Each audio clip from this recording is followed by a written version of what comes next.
ব্রাহ্মণবাড়িয়ার কসবায় আশানুরূপ ফলন হয়নি লিচুর। এতে এবছর সেখানে লিচুর দাম বাড়তি।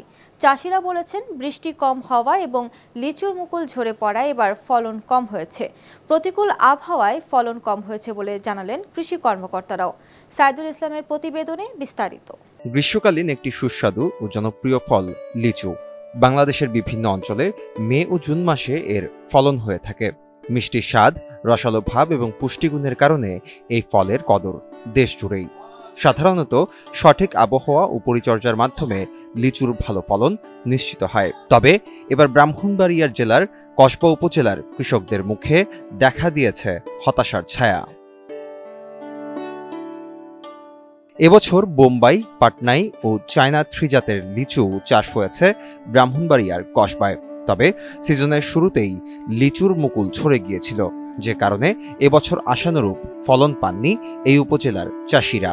আমাদের বাগানে মনে করেন এবছর ফলনটা তেমন সুবিধা হয় নাই, কারণ খারাপ হয়েছে মনে করেন আবহাওয়ার কারণে। আবহাওয়া খারাপ গেছে, তো এই কারণে কুয়াশার কারণে আমাদের মালটা এবার ক্ষতি হয়েছে। গত বছর লাভবান হয়েছি, এই বছর আবহাওয়ার কারণে কি কারণে লিচু এবার বইলে আসে না, গাছের মধ্যে বইলে আসে না। আমার বাগানটা 175 শতক জায়গা, 175 শতক জায়গার মধ্যে আমার খরচ আছে এই বছর 3,50,000 টাকা। এর মধ্যে আমি লিচু এই পর্যন্ত পাইছি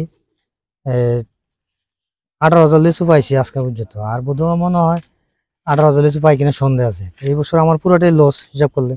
ফলন ভালো না হওয়ায় প্রভাব পড়েছে লিচুর দামে। গত বছর যে লিচু বিক্রি হয়েছে 250 থেকে 300 টাকায়, সে লিচু এবছর বিক্রি হচ্ছে 400 থেকে 500 টাকায়। এছাড়াও বোম্বাই ও পাটনাই জাতের লিচু বিক্রি হচ্ছে 300 থেকে 400 টাকায়। আর চায়না 3 জাতের লিচু বিক্রি হচ্ছে 1000 থেকে 1200 টাকায়, যা গত বছরের তুলনায় চড়া। যার ফলে অনেকে লিচু কিনতে এসে ফেরত যাচ্ছেন। তো আমরা আসছি লেচু নিতে আবার। তো গতবার লেচু নিয়েছি, যে লেচু 200 থেকে 250 টাকা সর্বোচ্চ, এই লেচু এখন দাম দিতেছে 400 থেকে 500 টাকা। তো আবার লেচু তেমন বেশি ভালো হয় নাই, দানা ভিতরে অনেক বড়, লেচুর তুলনায় দানা অনেক বেশি বড়, আর তেমন মিষ্টিও হয় নাই। আমি আসছি করবা থেকে, এখন লিচু নেওয়ার জন্য আসছিলাম। কিন্তু এখানে যে লিচু, চায়না লিচু নিতে আসছিলাম, আগেরবার 400 থেকে 500 টাকা ছিল, এবার সেটা অনেক দামি, 1000 থেকে 1200 টাকা মতো চাইতেছে। কিন্তু এটা খুবই সাধ্যের বাইরে। কারণ হিসাবে ওরা বলতেছে লিচুর ফলন ভালো হয় না। কিন্তু লিচুর ফলন ভালো হয় না ঠিক আছে, লিচুর দানা অনেক বড় বড়, লিচু তেমন মিষ্টি না, অনেক টক। কিন্তু এই লিচুগুলো এত দামি দিয়ে নেওয়া আমাদের সাধ্যের টোটালি বাইরে চলে যাচ্ছে। কৃষি বিভাগের তথ্য মতে এবছর কসবা উপজেলার প্রায় 18 হেক্টর জমিতে লিচু চাষ করা হয়েছে। তবে বৃষ্টি না থাকা ও লিচু উৎপাদনের মতো সঠিক আবহাওয়া না থাকায় লিচু চাষে তেমন ভালো ফলন হয়নি বলে জানান এই উপসহকারী কৃষি কর্মকর্তা। তবে এবছর এই সার্বিকভাবে লিচু চাষিরা এই ক্ষতিগ্রস্ত লিচু, বিশেষ করে আমাদের যে বোম্বাই লিচু এবছর কিছু ওই যে মুকুল, এটা হয় সবসময়, কোনো কোনো বছর মুকুল একটু কম ছাড়ে। তথা প্রায় 7-8 মাস যাবৎ বৃষ্টিপাত ছিল না।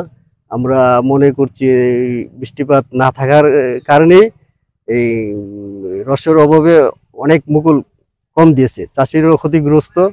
আমরা আমাদের সাধ্যমতো সবসময় কৃষকদেরকে পরামর্শ দিচ্ছি, যে সময় যেটা ব্যবহার করার জন্য কৃষকরা ব্যবহার করছে। আশানুরূপ ফলন হয় নাই, তারপরও এবছর কৃষকরা মোটামুটি এই হতাশাগ্রস্তই। আগামী বছর কৃষি অফিস থেকে আরো বেশি পরামর্শ ও সহায়তা পেলে ফলন বৃদ্ধি সহ লিচু চাষে আগ্রহ ফিরবে বলে জানান লিচু চাষিরা।